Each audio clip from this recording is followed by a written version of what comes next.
Welcome to the Miles on Repeat podcast. Today we have on the show Casey Sanders. Hi, Casey. How are you doing? Good. How are you? It's Doing? Friday. Yeah, happy Friday. It's Yeah. probably nice where you're at. It's always nice where you're at, isn't it? I mean, I think it's always nice outside. I've kind of gotten used to the weather, so I like it no matter what, pretty much. Yeah, definitely. So I brought you on the show because I got to know you a little bit better when we ran Tahoe together. So I wanted to know more first just about you, where you're from, that kind of thing to start off with. Cool. Yeah. Well, I'm excited to be here. Thank you for having me. Um, yeah, I'm just a regular guy. I live in Salt Lake, the Salt Lake Valley, like the suburbs outside of Salt Lake City. Um, I have uh, four children, two stepchildren, so I got six kids, two dogs, a couple chickens. Got a busy life, full-time job, married, all those fun things, and I like to adventure sometimes as well. So yeah, Where did your running adventure and journey begin? it's interesting. I was going through some crazy stuff, probably a midlife crisis or a third life crisis, I don't know. And I got really into road cycling, and I hated running. Um, it was kind of like I did it occasionally, didn't wasn't like, oh. I ran a Ragnar relay with like my coworkers because I got peer pressured into it, and then I didn't run for like 10 years, and then I got into cycling. Didn't really like the running part of trying to get into better shape, but then um, I kind of started running races and sort of fell in love with it. So it came along at the right time in my life. Running did, or I came along to it or whatever. So What was your first ultra race that you did? well, the first race I did that was like not like a neighborhood 5K kind of thing was like a half. I did the Salt Lake City half marathon, and then I told my wife at the time that I was going to run a marathon, and she was like, "But you hate running," and I was like, "Well, it seems like a solid challenge." Um, but then we got divorced, and I did not run the marathon. And so, like shortly after that, I was like, "Oh, well, there's this 50K down in southern Utah, the Arches Ultra, so I'll just give that a shot." So I kind of tried that. I wasn't in good running shape, but I was in good cycling shape. So it wasn't, I mean, it wasn't my best 50K ever, but it was still fun. And that was sort of where I think I fell in love with it. It was a really good time. So I just kind of kept doing more 50Ks and 50 milers and worked my way up from there, sort of. Were you a Sort of. trail runner prior to doing that 50K, or was that kind of your first experience with trails? I've always liked hiking and like backpacking, but sort of the nature of hiking and backpacking when you're a parent with children is that like you maybe only get out like on the weekends here and there kind of thing. So I wasn't consistent or regular about it, but I'd been on the trails growing up, but not trail running. Um, when I'd go hiking, I would see trail runners pass me, and I was like, those guys are insane. Where's their backpack with the 10 essentials? You know what I mean? Um, but um, but I realized like, hey, you're really just power hiking the uphills and running the downhills. Maybe run the flats. So at least that's my approach. I'm definitely not the fastest. So So when did you make the jump from 50 miles to above that distance? I did the Squaw Peak. I guess they call it Kiev Peak now, 50 miler. And it's a kind of a butt kicker, and um, I was like, wow, how could anyone do 100? And then I kind of simmered on that for like a month, and then I saw a video of some people doing one of Candace's races. This was in like 2018, I think, and I was like, oh my gosh, they do 200-mile races. So I signed up for the Triple Crown, and I was like, oh my god, I should do 100 before that. So I tried to do the Pony Express 100, and I DNF'd that. But like when I say I tried to do it, I tried to do it like the next weekend, and it was not like I was like, oh, Pony Express 100 is this weekend. I should try 100, and it's fair enough. If I fail, I fail, and I did. Um, but I was like, cool, like I'm going to do the Orcas Island 100, and so I had that kind of like queued up, with a few months that I could train, and then a few months before the start of the Triple Crown of 200s, I was stupid and just jumped into things without really thinking. Um, and then I went to Seattle for the Orcas Island 200, and it was like the storm of the century, and the race got canceled. And I got snowed in there, and it was kind of a fun time. But I didn't run 100, and so after I got back from that, I tried to run the Antelope Canyon 100, and then after 50 miles, I was like, "Man, this sucks," and DNF that. So I didn't run any hundreds, but then I tried to run some 200s because I'd already paid for them, and that didn't go very well until I DNF'd. So I DNF'd the Bigfoot race, and I didn't start Tahoe 200, and I ended up just volunteering at the headquarters, which was cool. And then I finished the Moab 240 in 2019. So that was the first like above 50 mile. Some might say my first ultra, the purest Yeah, say. it's debatable on what's an ultra these days. I believe. I I don't. don't think so, but I think if you like, if they measure the marathon course wrong, you might just be able to say that's an ultra. That's my opinion, but opinions.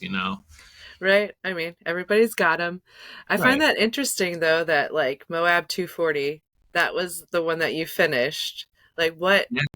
what kind of happened there to, go beyond that, 50-mile mark that you were kind of stopping at before?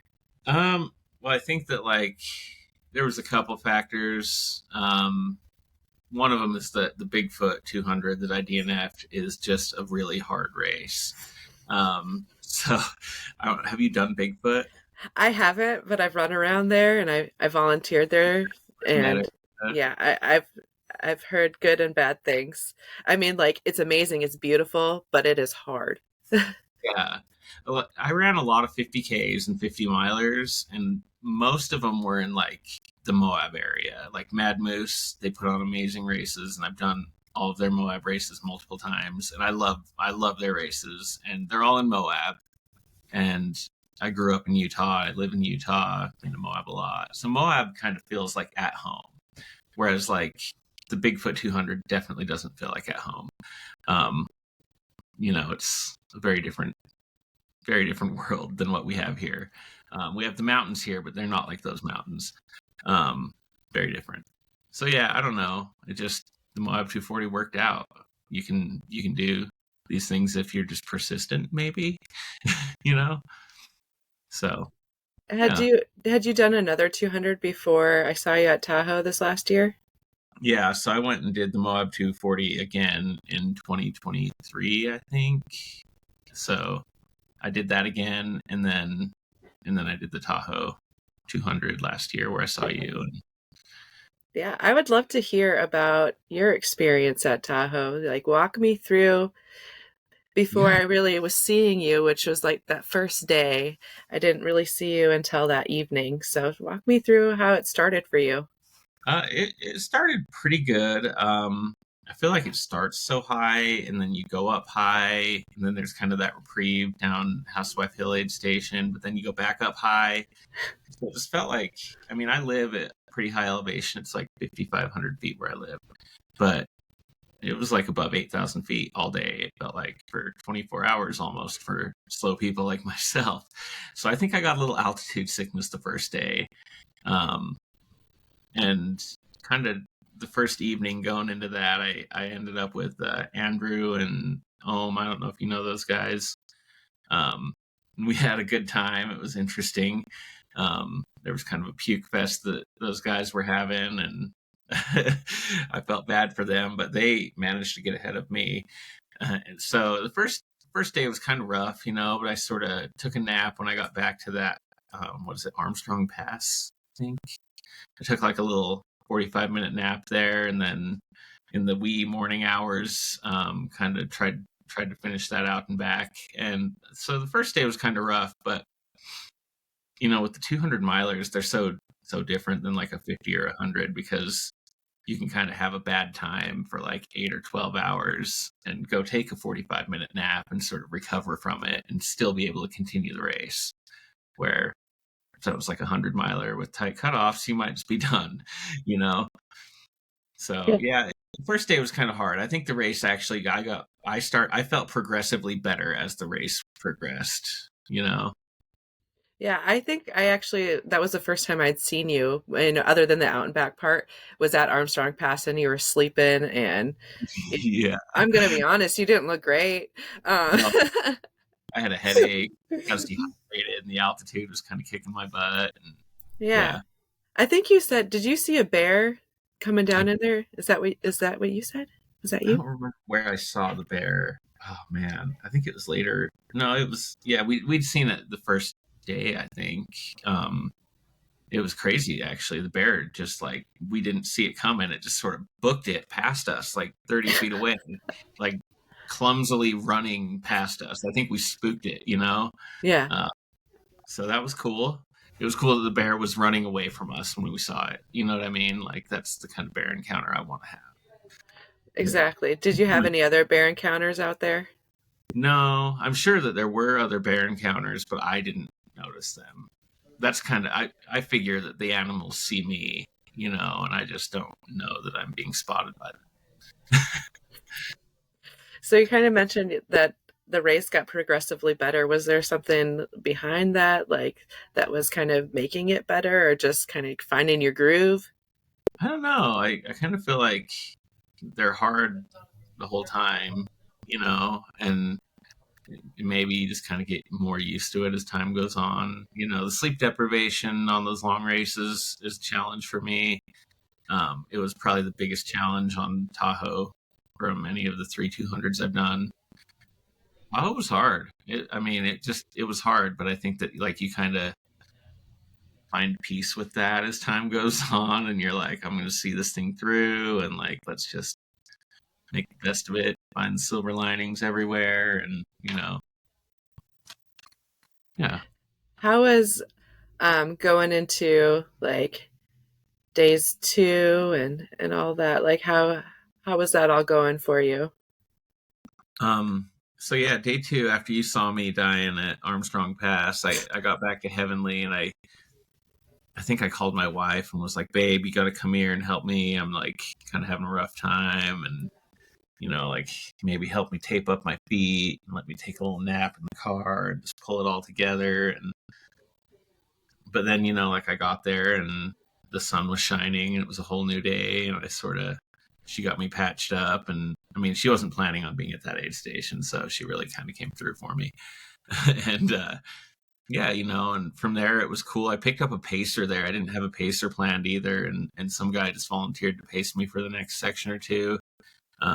Marty, I think his name was. He's a super cool guy, but I'd never met him before, so I was a little nervous. Like, who is this guy? Like, is he going to be able to hang? You worry about those things. Like, I don't know this pacer, like, and I'm responsible for him. If they drop, then I got to like drop with them or something, you know, and can't just leave him out there hanging. And but he was great. He kept me going and was fun to talk to and motivated me. And um, so the next section was cool. It was hot. It was super hot during the days, and I think that there wasn't a lot of water on that section going from Heavenly north. Um, so you know, it was beautiful. That kind of made up for everything. There was really cool views down into Lake Tahoe from there. Um, I don't remember any of the names of the aid station right now, but there was one you got to right before Highway, and I think I saw you there and was like, Yeah. "Hey, you might hang with you because I don't want to get eaten by a bear and it's gonna be dark." But then I just like left before you or something, or after you, and I don't think I saw you again for a while. Yeah, And well, what I remember, I have a really great memory even with this stuff. I don't know why, but I remember we left Spooner together and then I was going with you. There was a guy that another racer that you started to talk to. Uh uh, Nicole and her pacer were coming up behind us and I said, "I'm just going to try a nap." I tried to nap for like a little bit and then sometime between Spooner and Village Green I passed you and you were with Nicole and her pacer. Yeah, yeah, that we was, kind yeah. of like were I think overlooking that ridge. we did leave Spooner together, but then yeah, eventually I started hanging out with it was Nicole and her friend Chelsea. Hmm. Um, Yeah, they were cool. We had a good night. We talked about all kinds of stuff, and yeah, there was a really dusty dirt road that night. I remember going into Village Green. Like the dust was at night with headlamps. It like illuminates the dust, you know. Um, So I do remember that going down into Village Green was cool though. It was pretty. Um, I think we saw at that point we saw the guy that was like in first place coming back, which is sort of demoralizing when you're like, I'm almost to the halfway point, and the front runners like head in the opposite direction than you. I sort of like looped courses better because you don't see how far behind you are when the people start coming back the other way. I saw Harry coming up the road too, and I was just like, oh my gosh, like not even halfway yet. And here we go.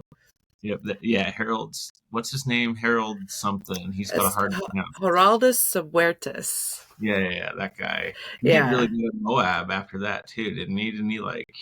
Yeah, he did well at Bigfoot as well. He didn't, I don't think he placed at Bigfoot. He might have got third. I I think don't, he placed at Moab though. I'm pretty sure yeah. he. Yeah, Yeah. he had kind of a rough race at Bigfoot. I was there volunteering and he had kind of a rough time at the aid station I was at. So it Yeah. happens to all of us. Yeah. Yeah. No, I had. I mean, after Village Green, I picked up another pacer. I had kind of a rough night with the sleep deprivation, but it was cool. I saw some really weird shit, like this, like floating, glowing, like cross man off of a cliff, and kind of lost touch with reality a little bit. But my pacer, this guy Doug Baldwin, he's awesome. He came out in the middle of the night and did a couple sections with me, and it was good. I mean, the mornings when it's night, the mornings are always so nice when the sun starts to come up. It's just like it reinvigorates you, and yeah, I spent. Do you know Charles? Have you ever talked to him? Oh yeah. I don't know his last name, but I think you know who I'm talking about if I I say know Charles. exactly who you're talking about. He's such a good dude. So chill. He doesn't wear a watch. No. No, it's beyond me. And you ask him how he's doing, and he's like, "I'm just chilling, man." Like Oh that's yeah. literally literally what he said to me.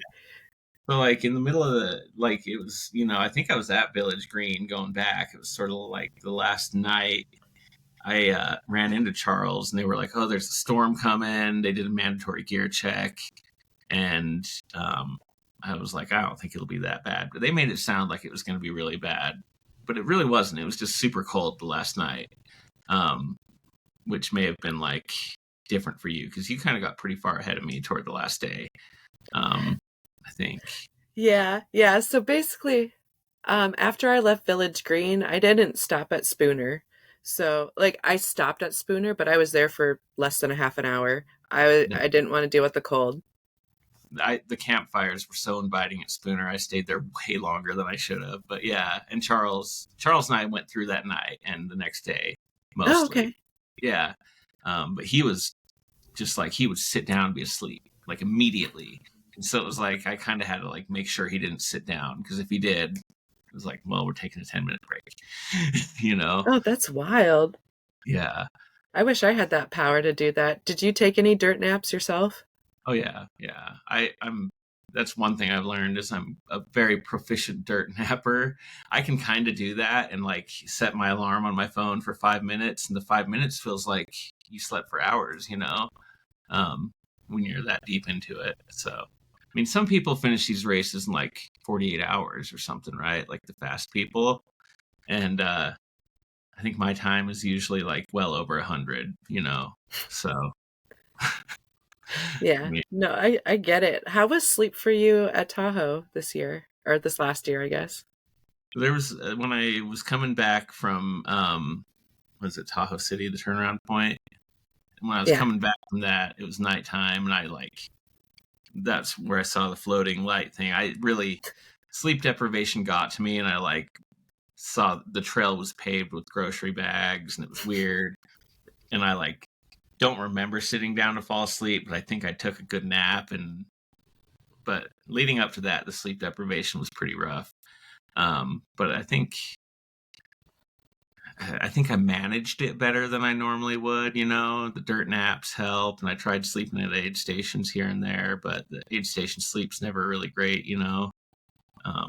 Just the cowbells and the people cheering, and yeah, I don't know. How did you sleep at aid stations or? Um, yes, I slept in the back of my car most of the time. It's the best kind of Um, sleep you can the get. only time I slept in a tent was Rockaway Summit, I believe. Yeah. Um, and that was okay, but it wasn't the best because you're like right by everything.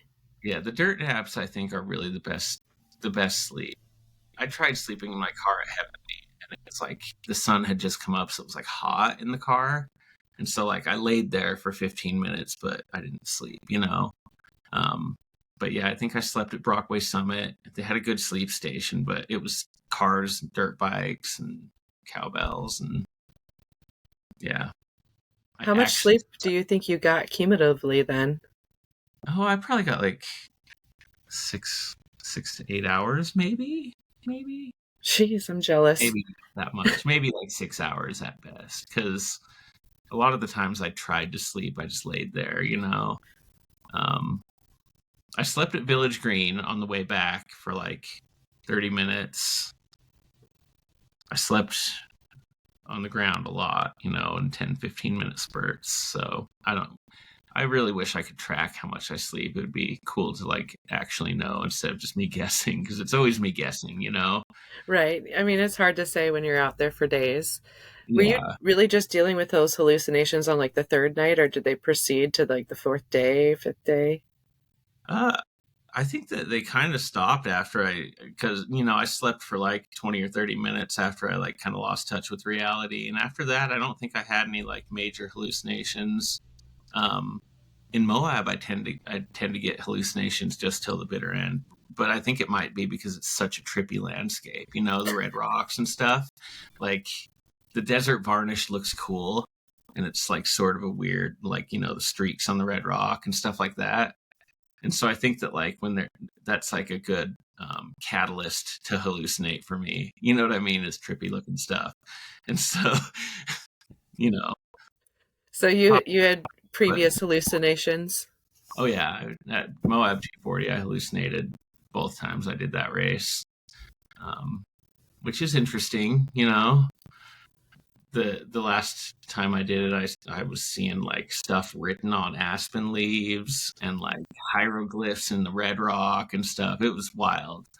Um, but um, Did you have pacers with you during those times, or were you by yourself?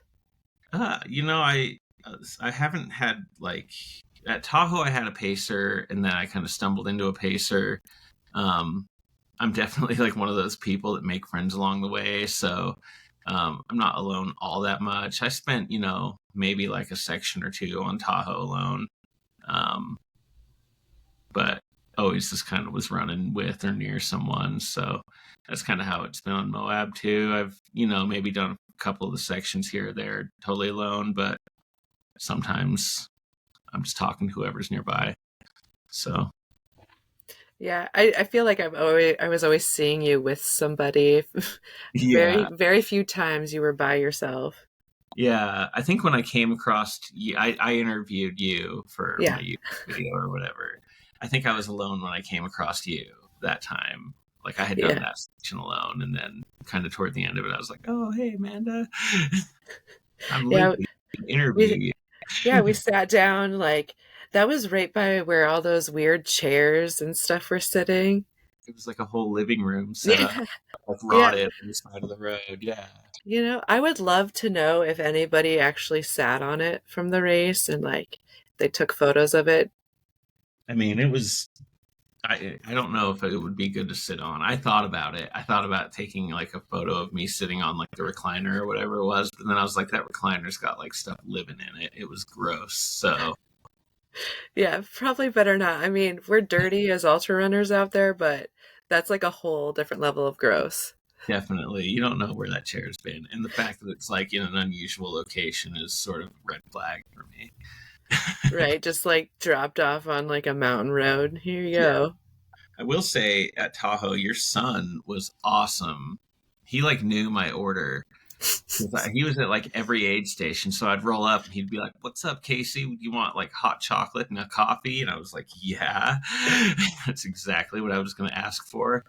So Were yeah, you at the aid station where they had run out of coffee and he's like, "We ran out of coffee, don't even ask." He was Yeah, it like, was actually. I I think thought that was hilarious. because I asked for coffee at like every aid station. Just like coffee with a packet of Swiss Miss in it, and um, but yeah, they did run out of that. It was hard to deal with. Um, I think some guy had like his little camper van set up and made me coffee at that aid station. He was like, "Hey man, I know I hear you over there grumbling about coffee and they're out, but come here, I'll show you this." And he had like a pour over, so I got like a gourmet coffee at that aid station. I think. Oh, heck yeah. That's Uh, awesome. How was but, nutrition for you otherwise out there? the first day was kind of rough because I felt sort of sick from the altitude and stuff, but I was eating cheeseburgers the whole time, which is, you know, kind of scary and daring, but they were great. They had that one aid station that had ice cream, so I got like root beer floats going on there. I ate really good. So I was surprised by that, and I kept like a good stash of like kind bars and weird stuff like that with me. So yeah, yeah, I surprisingly did well. I think I could have done better on hydration. I think I struggled to stay hydrated the first day, and that kind of like contributed to the altitude and everything getting to me. It was hot, so yeah, I could have done better on hydration, but Did you I just not carry enough or? no, I think I just get kind of like pukey if I drink too much too fast, and so I always worry that I'm going to puke, and then I saw other people puking, and I was like, no, I better just sip at the water. You know what I mean? I don't know. I've never really puked at a race. I felt like I'm going to puke a lot, but I've never puked. So I've puked after a race, but like that's like 10K or something. But you know, Something you went way too hard at? yeah. But I mean, I haven't puked yet at a race. I should say there's still time. Um, Yeah. I don't So, want to either because I feel like that would set you back so much further on like hydration and stuff. oh yeah, puking during a race is not fun. I definitely have DNF'd because of not having my stomach under control. So, Yeah, yeah. but after Tahoe, I saw that you took on a little thing called the Bear 100. Yes, Can I hear a little bit about the bear? it was cool. That's a hard race. It's kind of like an old school 100 miler. Like there's dudes that run that race that have been running it since it started, and they're like the dudes that have like the big fanny pack with the two water bottles. You know what I mean? Like the '90s ultra runners that are like the dudes I look up to. So there's an interesting crowd out there. The race course itself is beautiful. I mean, the Wasatch Mountains are awesome. I grew up camping and hiking in them, but I'd never really done anything further north by Bear Lake, like Logan and stuff. Lots of cows. I filtered some questionable water on that race, um, but really pretty, just super pretty. The first section of the race, you climb, I don't know, like 4,000 feet in the first section or something, maybe more. And then this next section is like all steep downhill. So the first like I don't know, 18, 20 miles of the race, just like get your legs nice and just wrecked. Um, I did finish the race, but I finished it with like minutes to spare, which was kind of procrastinating of me. But it's the first 100 miler I finished, so that was cool. And it was a fun race. I had a pacer for like the second half of it, which was cool. And yeah, I mean, it was just super pretty. I, there's these like beaver ponds that you come across. Have you seen beaver ponds in the wild? Like, I don't know if I have, to be honest. I mean, I'd seen like some small beaver ponds growing up here and there on like camping trips, but the beaver ponds I came across on the Bear 100 were impressive.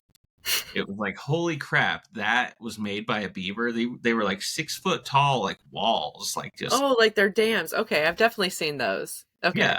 There was some very impressive beaver dams on the Bear 100 course. It was really cool. And it was beautiful. It was like during fall, so it was like peak fall color season for the trees changing color. um, which was nice, and the weather was perfect, and yeah, it was good. It was a great race. I enjoyed it. Were you having troubles with the cutoff prior to the last like little bit of it? Were you kind of chasing them? I think I kind of had a rough first half of that race too, sort of thing. Like felt nauseous and stuff, but just kind of like rallied through the night, um, and then I was sort of pushing the cutoffs the last maybe two or three aid stations. So I sort of just was like, okay, if I don't like actually run the last few sections, I'm not finishing this in time. So I finished it with like 15 minutes to spare, maybe a half hour or something like that. I think it has a 36-hour cutoff, and I was like 35:15 or something.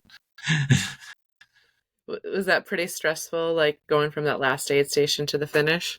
I felt really good about it until I got to the last aid station, and then I was just like, my pacer had left by that point, and I was just kind of like, oh, like I can't do the pace I did the last section, but it was mostly downhill. It was kind of a technical trail for like the first half of the last section, but I just was like, okay, I'm just gonna I just got to get it done. That would be so stupid to get this far in DNF, you know. So for some reason, I get kind of a good burst of energy toward the end of races too. Like the end is in sight.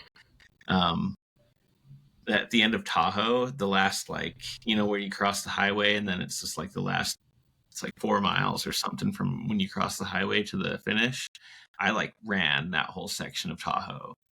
I think I passed like five or six people in the last 4 miles of the Tahoe 200 because I was like, okay, my wife and baby are waiting for me, and my kids are going to be, you know what I mean? Like, I was motivated to get moving. So um, that's kind of what I did at the Bear as well.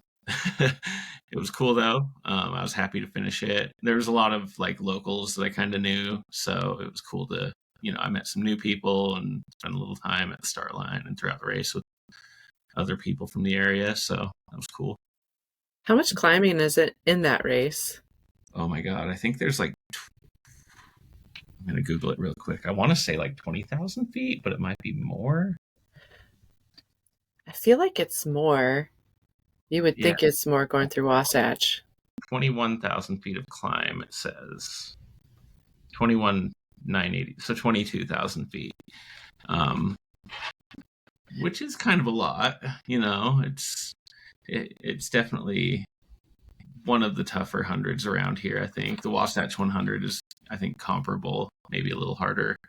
Um, but yeah, the Wasatch Mountains are definitely they're rugged. So um, they're rugged, but like the difference is like the Wasatch Mountains are rugged and they're steep and they're beautiful and they're really high.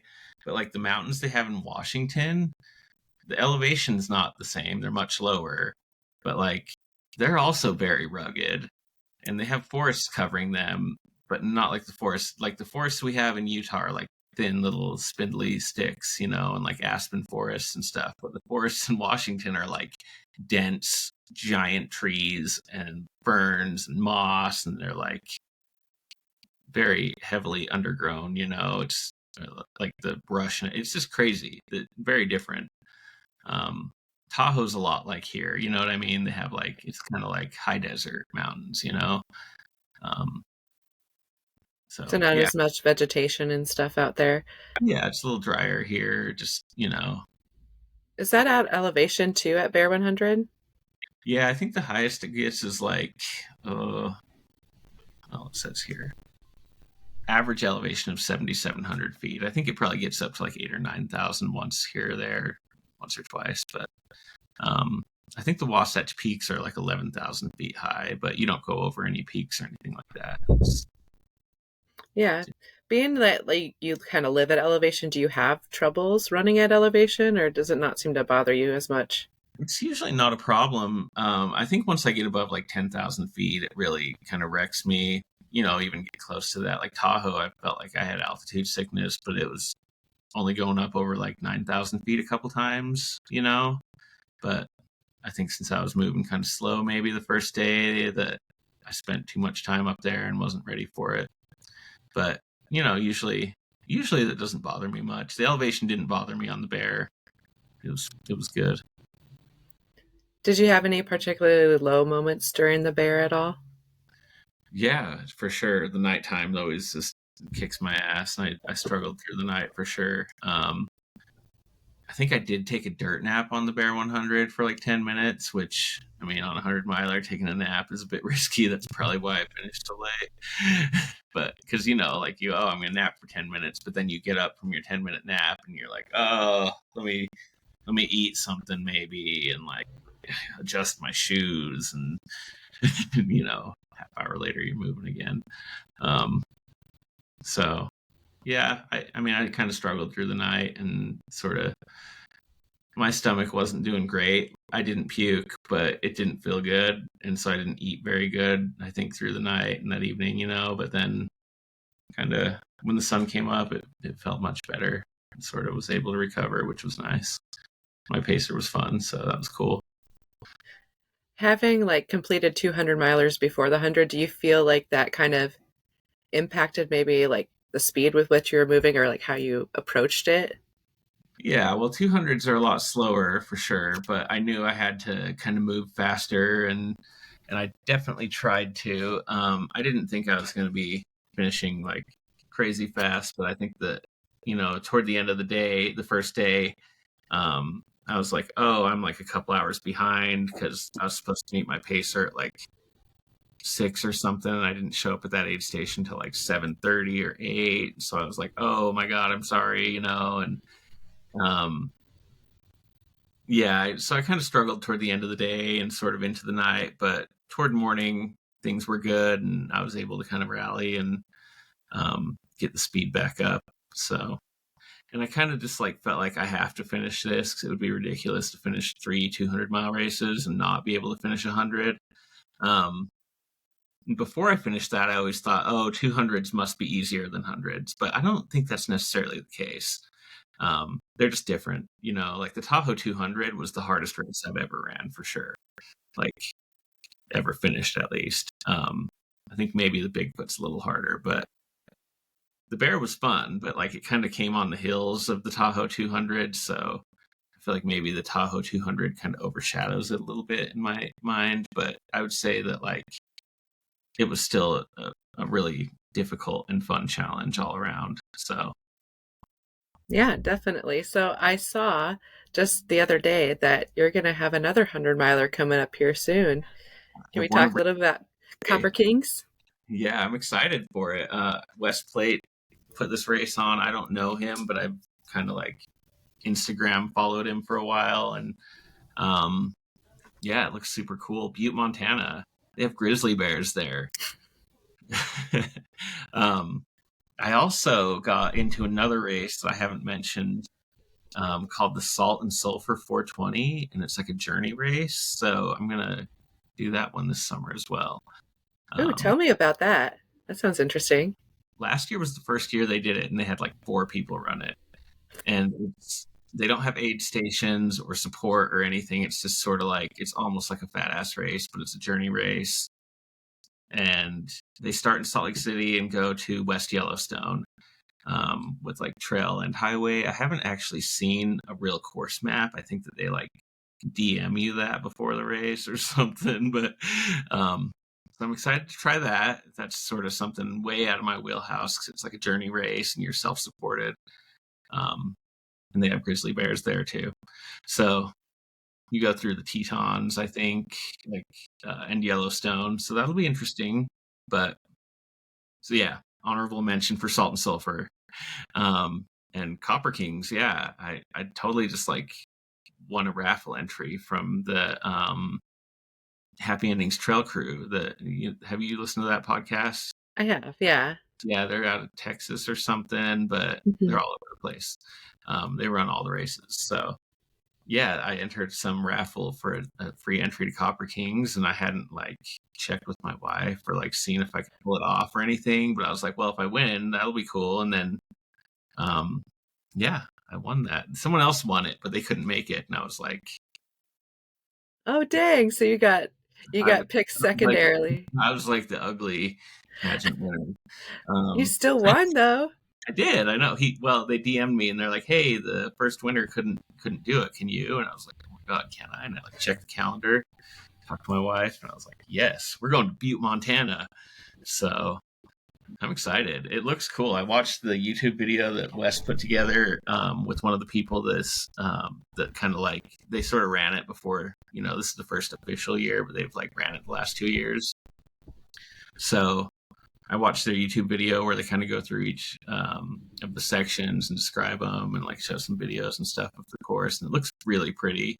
Um, I think I've driven through Butte, Montana once, so I'm like, I get what the area looks like, but it looks really pretty. It's super foresty, and yeah, so I'm gonna try and do another 100. Yes, It's got a cool name too, Copper Kings. It sounds cool, right? So right. Well, time to get training, I guess, yeah, right? yeah, which that's what I was just talking about. I was like, oh, I've sort of been on cruise control, just running like 5 miles a day, and now I guess I got to actually start training for something because I have something to train for. So I'm excited. Yeah, that leads me into something I wanted to talk about, which is your 5 mile a day running streak. Yeah. What started that whole thing? Well, that was my New Year's resolution. Not this last New Year's, but the one before it. Like on New Year's Day, I didn't really have a resolution, nor had I like thought deeply about one. I was like, I bet I could just run 5 miles a day this year. It'll be like not crazy, not like really a crazy thing. Like there's this Shannon Lee Lit girl or something on Instagram that's run like a 50K for like 400 and something days every day, a 50K. And I'm like, well, I have a job and work and stuff, but I could probably find an hour a day. So on a whim, I decided to run 5 miles a day every day for my New Year's for the year of 2024. Um, all 366 days of it because it was a leap year. So I started doing that, and it went pretty good. The first week I had COVID, which actually really sucked, but I just kind of kept my runs mild, and my COVID was mild, so that worked out. But yeah, I'm on day 432 of running at least 5 miles a day every day. How So does that change your training for like these 200 and the 100 that you did last year? the only real struggle is like I used to taper. I was big on tapering. I'd be like, "Oh, race is coming." I would taper for like 3 weeks, and just like by the week of the race, have it like maybe run every other day, if that, And so, no more tapering really. I still running 5 miles the day before a big race, which kind of freaked me out a little bit, but it hasn't really seemed to be that much of a problem. Um, I mean, I'd say most runners that are kind of serious try to run like 40 miles a week, right? Sometimes. And 5 miles a day is only like 35 miles a week. So, tapering, I figured like if I just keep it to 5 miles a day, it's actually not that crazy. It's like not fully tapering. Um, I kind of had to learn how to take rest days while still getting out running, which is like running really slow, or like finding a really flat route. It's kind of hilly where I'm at. So, um, I'll get a few 100 feet of elevation gain if I do a flat route. Um, so I've definitely learned a lot. I went to the ER one day with a migraine headache and didn't get home until I was like 10 o'clock and I was kind of drugged up. And I was like, shit, I still got to run 5 miles today. So there have been days like that, I had a food poisoning day in there, but really, it always ends up feeling nice to get outside for 5 miles. So Is the goal to just keep that going as long as you physically can, or? no, I don't know. I don't know. I don't know. I haven't decided how long I'll keep doing it. Well, I mean, you've been doing it for what you said, 466 days? 432. Yeah. 432. I was giving you more credit. Yeah. Um, so you just gonna keep doing it until. Ended. I'm not going Mhm. to beat myself up if I miss a day and just go like, well, I guess that was fun. You have a run streak yourself, right? I do. Yeah. Yeah. You're way deeper into yours. You're like on day 800 or something crazy. Oh, I don't even know. It's like five something. I'd have to look to actually tell you. 589. Yeah. But my minimum is a mile. I don't often just do a mile, but that's my Yeah. I minimum. bet you run more miles per week than I do. You know what I mean? Probably. I probably do. I follow you on Strava and you do some pretty long runs. And I haven't been training for a race, so I've just been kind of doing the minimum. I'm on cruise control the last couple of months, which kind of sucks. So I'm glad I What have a race to look forward to. what's your training going to shift to now that you got Copper Kings? What I kind of like to do, I don't really have a lot of structure to it. I try to get long runs in. I'll probably try to get a couple of longer runs in before Copper Kings, and I usually kind of aim for like 40-mile weeks as like the rest week, and then start building toward like 70-mile weeks every other week. With a lot of elevation. I don't think Copper Kings has like 14,000 feet of gain. Um, so it's not like as crazy as the bear, which is nice.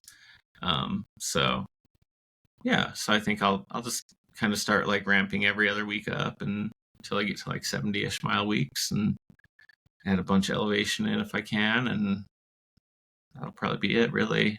Hopefully that's good enough. I don't know.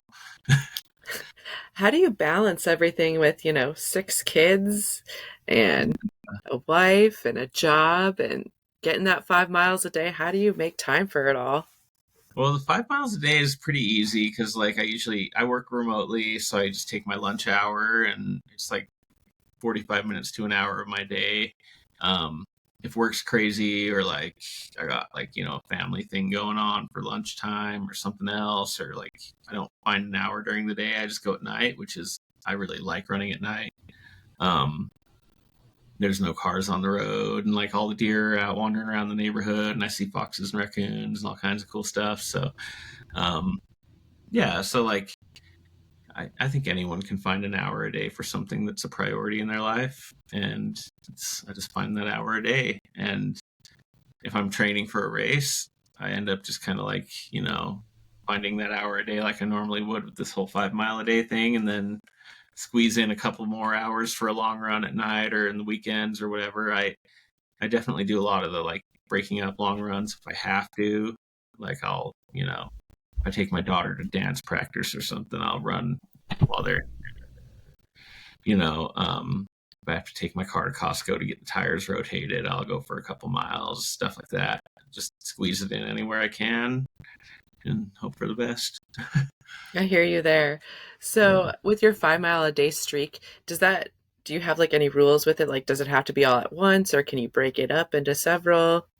I've kind of like made some rules for myself. Pace doesn't matter, which I'm good with because some days I'm super slow and like, some people would be like, that's not running. But generally those are people that probably don't run. Um, so yeah, I don't really worry about the pace as much. I've kind of given myself room to break it up into 2 runs if I need to, but I never have. So far, I've made it where I run at least one 5 mile run a day. Um, Sometimes, like, if the run, like, I paced my friend at Moab, and it was like I left the aid station at 5 p.m. at night, and then we went until like noon the next day, you know? And I'm like, well, that counts as a 5 mile run on either side of the day. You know what I mean? So it doesn't look good on my Strava though, because Strava doesn't have workouts spanning days, unfortunately. Um, but yeah. So I mean, like, I can break it up into multiple runs, but I haven't yet.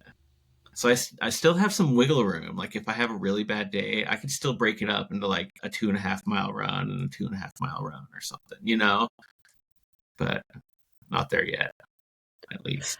I don't know. That's pretty impressive that you've been able to do that because, like, I've seen you had some things go on, I think, and I don't know if it's okay if we talk about it, but you had like a surgery happen and you still got out for your 5 miles. I did. I got skin cancer on my face, and I have it on my neck too. Oh So no.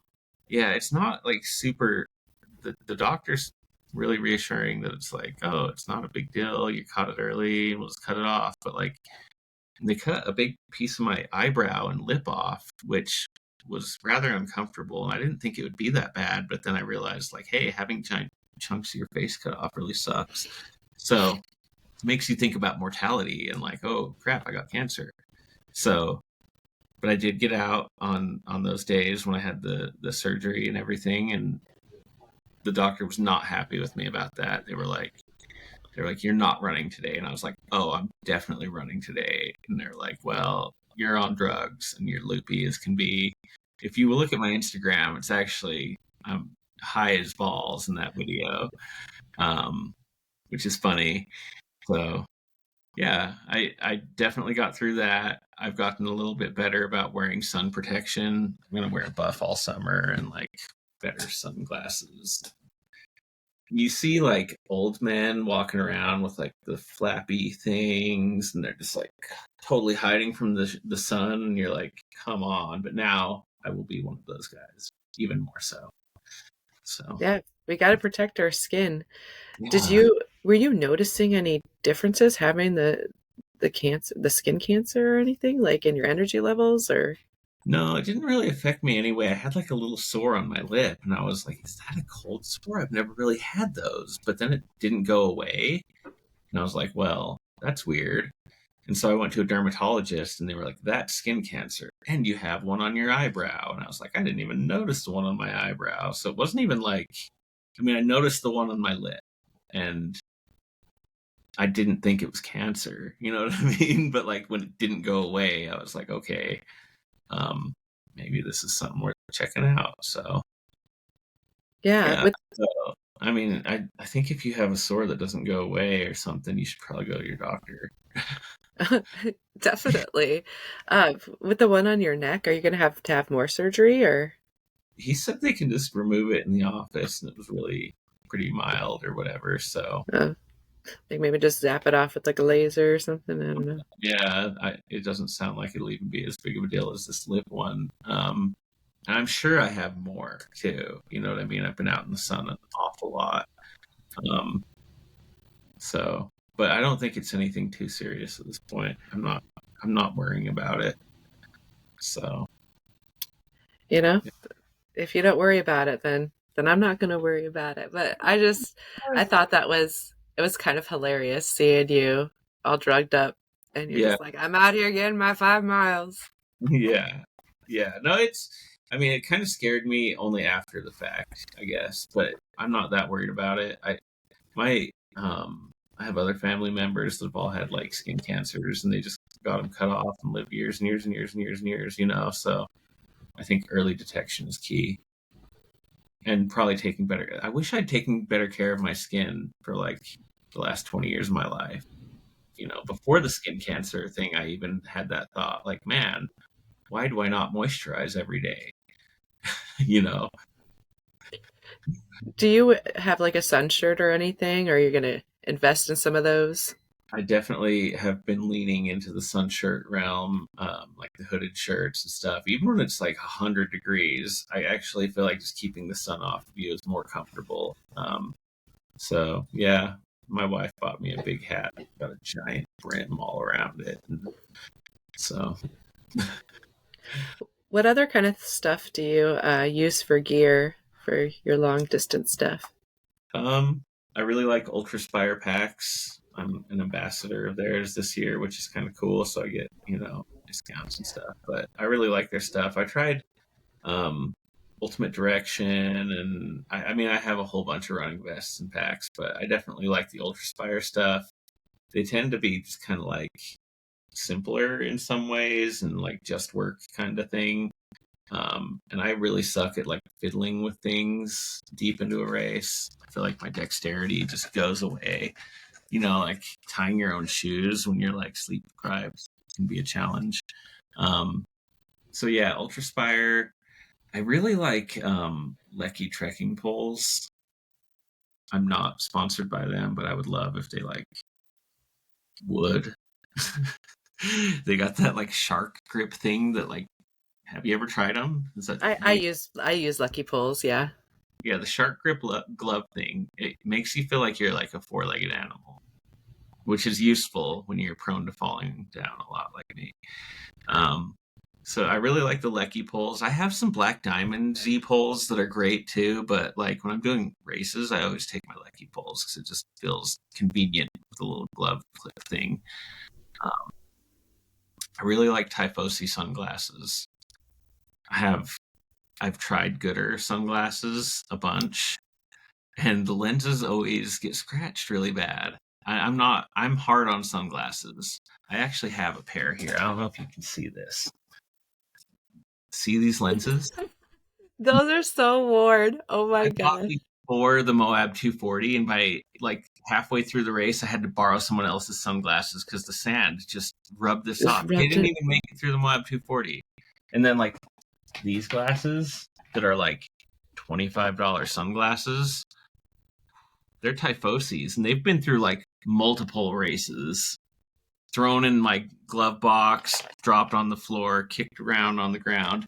So like the Typhosi sunglasses are like they look like gooder sunglasses, but they're just better. And they have some I don't know. I'm a big fan of the Typhosi glasses.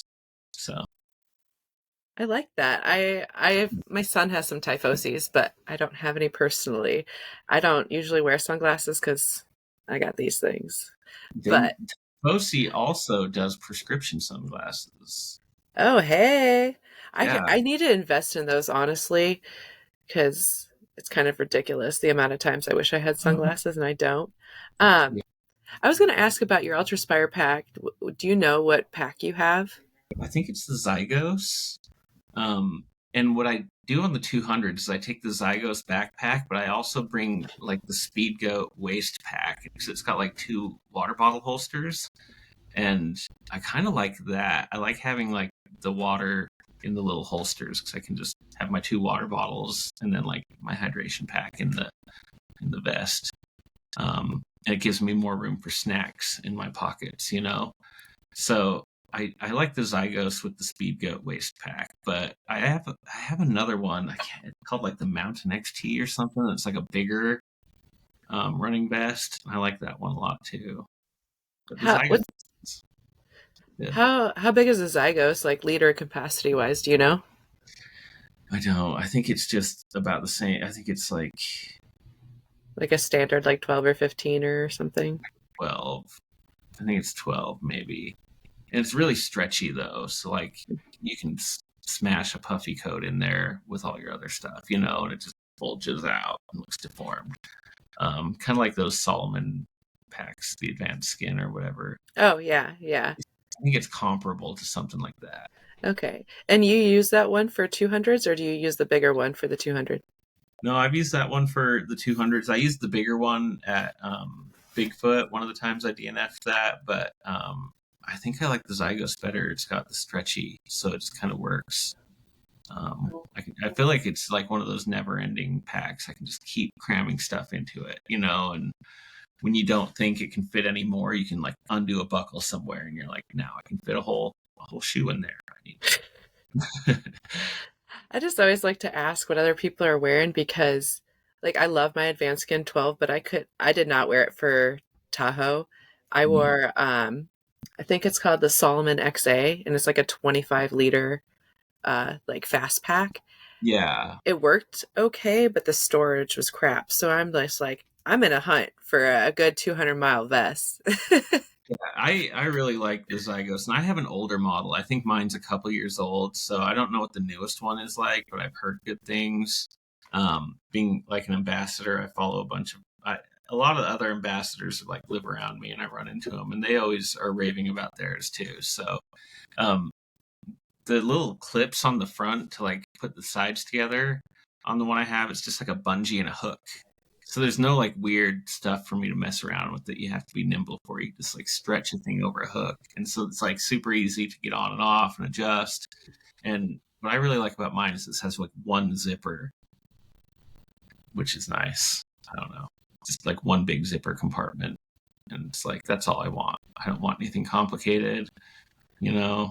It's got like a little spot inside for my car keys that I'll, you know, which is weird to have like car keys with you when you're like in the middle of the woods. But Well, I mean, you have to have them usually if you're, driving to a trailhead and got to get home. yeah, I mean, it's weird. Like the last time I did the Moab 240, like I drove there from home alone, like stayed, like I did the whole thing alone pretty much. Like I met people on the trail and like ran part of the race with them, but like I'm like, oh, well, I got my wallet and my car keys, and I'm like 140 miles away from my car right now.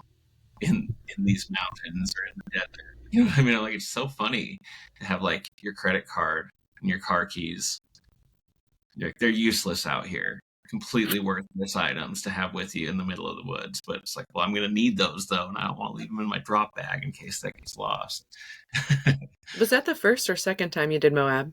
That was the second time. The first time I did it, my wife, we were dating at the time. She came and crewed and paced and everything. Second time I did it, she was like, I'm not crewing and pacing with a toddler. That's very understandable. So, So you just did it all solo then, the whole race? yeah, I made some friends along the way though, and I think so that race I ended up kind of meeting up with this guy, Doug, who's the one that paced me at Tahoe, and this girl, Amber.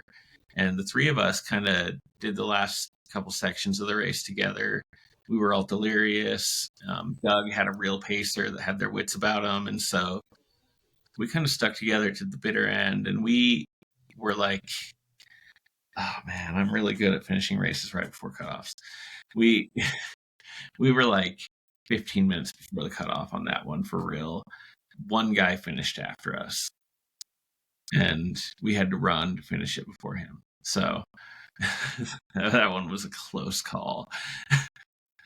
Sounds like it. But that's what I love about these 200-mile races specifically. I feel like you always find somebody and like it kind of becomes like a family out Oh, there.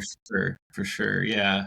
It's great. And I mean, everyone that runs these tends to be pretty cool. I've yet to, well, there's maybe a couple people that I don't get along with, but I try. Definitely. I really love our community.